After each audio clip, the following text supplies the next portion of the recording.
오늘 함께 보실 말씀은 신명기 7장 12절부터 16절까지 말씀입니다. 너희가 이 모든 법도를 듣고 지켜 행하면 내 하나님 여호와께서 내 조상들에게 맹세하신 언약을 지켜 내게 인애를 베푸실 것이라. 곧 너를 사랑하시고 복을 주사 너를 번성하게 하시되 내게 주리라고 내 조상들에게 맹세하신 땅에서 내 소생에게 은혜를 베푸시며 내 토지 소산과 곡식과 포도주와 기름을 풍성하게 하시고 내 소와 양을 번식하게 하시리니 내가 복을 받음이 만민보다 훨씬 더하여 너희 중에 남녀와 너희의 짐승의 암수에 생육하지 못함이 없을 것이며 여호와께서 또 모든 질병을 내게서 멀리하사 너희가 아는 애굽의 악질에 걸리지 않게 하시고 너를 미워하는 모든 자들에게 걸리게 하실 것이라. 내 하나님 여호와께서 내게 넘겨주신 모든 민족을 내 눈이 긍휼히 여기지 말고 진멸하며 그들의 신을 섬기지 말라. 그것이 내게 올무가 되리라. 아멘. 오늘도 신명기입니다. 오늘은 모세가 이스라엘 백성들이 하나님 앞에서 말씀을 잘 지켰을 때 그때 누릴 수 있는 축복에 대해서 얘기를 하고 있어요. 12절에서 어떻게 얘기하냐면 너희가 이 모든 법도를 듣고 지켜 행하면 내 하나님 여호와께서 내 조상들에게 맹세하신 언약을 지켜 내게 인애를 베푸실 것이라. 그렇다면 이제 이스라엘 백성들이 이 하나님의 말씀을 잘 들을 시에 하나님께서 베푸실 인애가 무엇인가 인 거죠. 13절부터 15절까지가 이제 그 내용인데 굉장히 좀 많아요. 너를 사랑하시고 복을 주시고 번성케 하시고 조상들에게 약속하신 가나안 땅에서 얻는 토지의 소산들이 풍성할 것이고 가축들이 번식을 잘하여서 그것이 끊이지 않을 것이다. 그런데 그 다음에 그 다음 내용이 아마 더 와닿았을 것이라고 생각이 드는데 뭐냐면 애굽에 내린 이 악질, 이 재앙이 걸리지 않을 것이다 라는 내용이에요. 이제 이스라엘이 출애굽을 할 때 이제 애굽에 내려진 그 10가지 재앙들을 이스라엘이 경험을 했어요. 자기들의 눈으로 직접 보고 들었습니다. 그렇죠? 그래서 물론 이제 애굽 사람들과 구분되어서 이스라엘 백성들이 그 10가지 재앙을 직접 당하지 않은 것도 분명 있어요. 애굽 사람들만 당했던 재앙들이 있습니다. 그런데 같이 애굽 사람들이 재앙을 겪는 거를 이스라엘 백성들이 같이 겪었던 게 있어요. 이제 그 중에서 6번째 재앙이 피부에 악성 종기가 나는 병이었죠. 이스라엘 백성들은 애굽 사람들이 이 악성 종기 때문에 괴로워하는 모습, 힘들어하는 모습을 직접 봤을 거예요. 그런데 그 재앙에 처하지 않을 것이라고 하나님이 지금 이스라엘 백성한테 말씀하시는 거죠. 이 악질에 걸리지 않을 것이다 라는 게 이 악성 종기 요거거든요.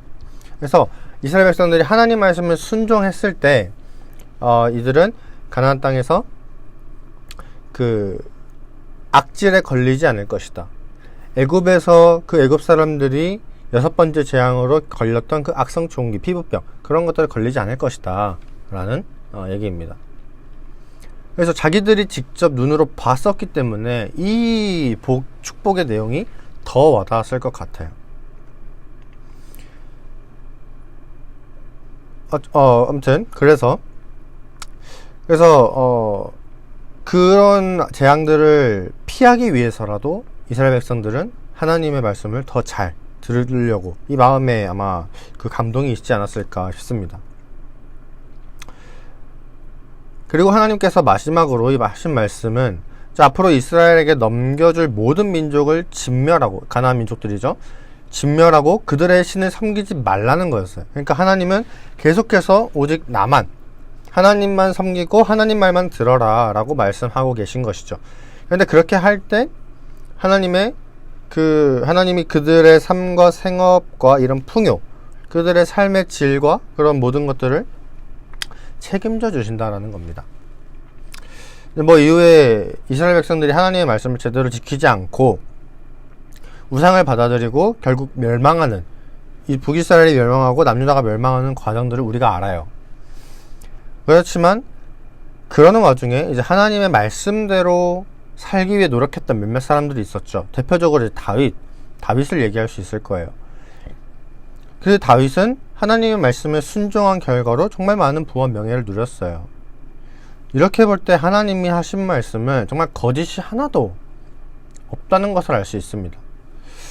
하나님의 신실하심이죠. 약속을 지키시는 그 신실하심, 변치 않고 지키시는 그 신실하심.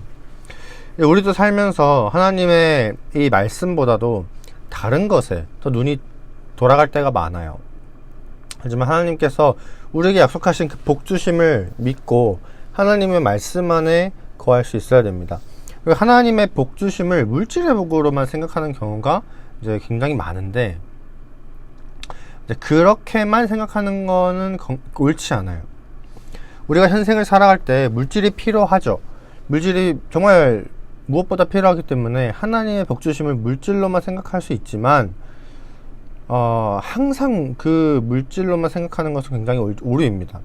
하나님의 복주심은 우리가 생각하는 그 범위를 넘어가기도 해요.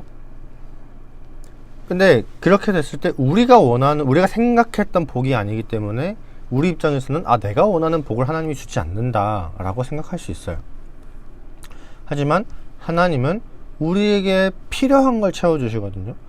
내가 복을 생각했을 때 나는 과연 나의 삶에 필요한 거를 복으로 생각하는가, 아니면 내 욕심이 채워지는 거를 복으로 생각하는가.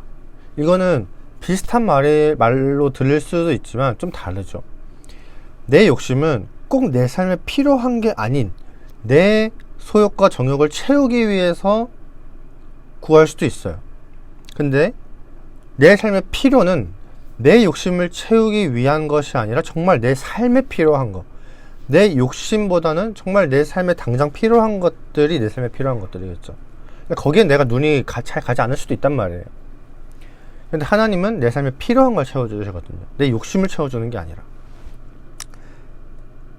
하나님은 반드시 내 삶에 필요한 것들 채워주시기 때문에 복이라는 거죠.